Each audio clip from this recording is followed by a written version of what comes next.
So top officials in the Democratic and Republican Party are scared by what's happened so far this election, so they plan on rigging the process further. This is hilarious here. The New York Times explains, in a move that would sharply limit who can participate in presidential primaries, many party activists are pushing to close Republican contests to independent voters, arguing that open primaries in some states allowed Donald Trump, whose conservative convictions they deeply mistrust, to become the presumptive nominee. All right, let me pause. That's hilarious. So, Donald Trump, who they didn't want, the Republican establishment didn't want to win, won. So now what are they doing? We got to come up with some sort of way to make it so a guy like this doesn't win again. So in other words, call it what it is. You're trying to rig it. Just say it. Just say it. But they can't. Oh, what do you mean? We're going to make the process more responsive and blah, blah, blah, blah, blah. No, you're not. You're going to fucking rig it.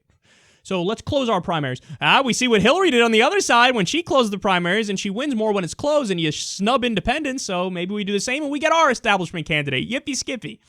They even go as far as to say, maybe not that, but they want to reshuffle the order, because they said the order benefited Donald Trump, and if we had a different order, perhaps it wouldn't. I don't know exactly what their reasoning or their logic is behind that, but they say, hey, maybe have Iowa not vote on a single day. By the way, Cruz won Iowa, not Trump, but they say, let's have Iowa vote with another state that day, and then, New Hampshire vote with another state the next election. So they're trying to just come up with ways to try to rig it. It's hilarious because it's not like there's any reflection as to how shitty of a party they are, and like, hey, maybe our positions suck donkey nuts, so we should change that to try to get people to vote for the people we want. No, it's just like, how do we protect our own, protect the party, protect the establishment, protect the shitty candidates who nobody wants but we want, and push them on the country? That's the idea.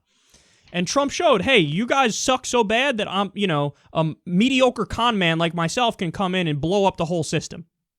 And then also, I find it hilarious that the New York Times frames it like, well, the reason they don't like Donald Trump is because they question his conservative convictions.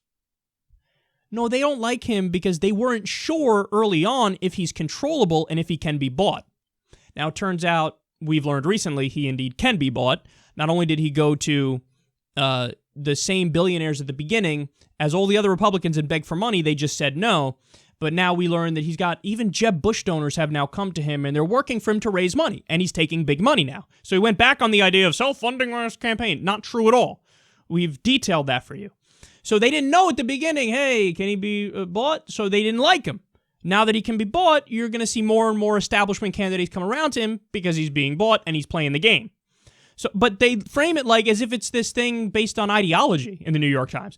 Like, oh, the conservatives are wondering if he's truly conservative. The establishment cares about those conservative convictions. They don't give a flying fuck about that. They could not care less about that. All they care about is, can this person be bought by our corporations? That's what they care about. Let me give you more. They say, given the dissatisfaction with the rules in both parties, officials say some combination of changes for 2020 is almost certain. But the parties must balance a conflicting set of priorities. The first is preserving that enthusiasm and interest that have driven record numbers of voters to participate in the primaries this year.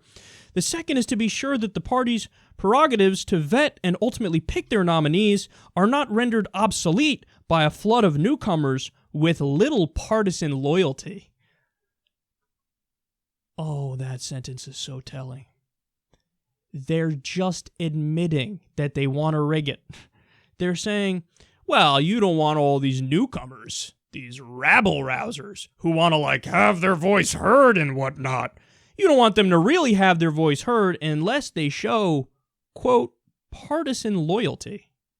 So we need to balance allowing people to vote, democracy, one man, one vote, crazy. You need to balance that with how can we rig it to get the people we like, that are our party sellouts and are hacks and represent the corporations.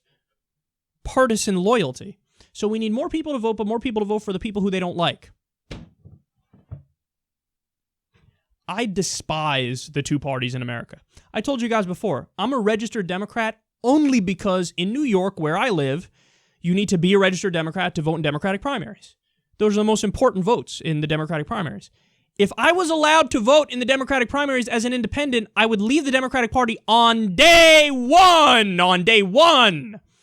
And see, the thing is, what's even more pathetic is that now it's more the Republicans talking about changing it, because the Republicans, they didn't have the break glass in case of emergency that the Democrats had. In other ways, they're less democratic. Like, for example, they have more winner-take-all states than the Democrats do. So in some ways, they're more undemocratic, but they want to have the same kind of thing that the Democrats have, how the Democrats have superdelegates. How all along, okay, proportionally, give away the delegates, yada, yada. But then if somebody were to come along who's really populist, who we don't like, and the corporations don't like, well, then we want to be able to override that person and put in our person. So, hey, that's why we have superdelegates who can override the will of the majority. So now the Republicans are like, can we get a little bit of that Democratic stuff over here? Like, we got to find our own way to rig this thing if need be. So what are they saying? More closed primaries. It's mixed, when it comes to what are closed, what are open, so on and so forth. But they want more closed ones to try to rig it more because it's the independents who have come in and helped not only Donald Trump, but Bernie Sanders too.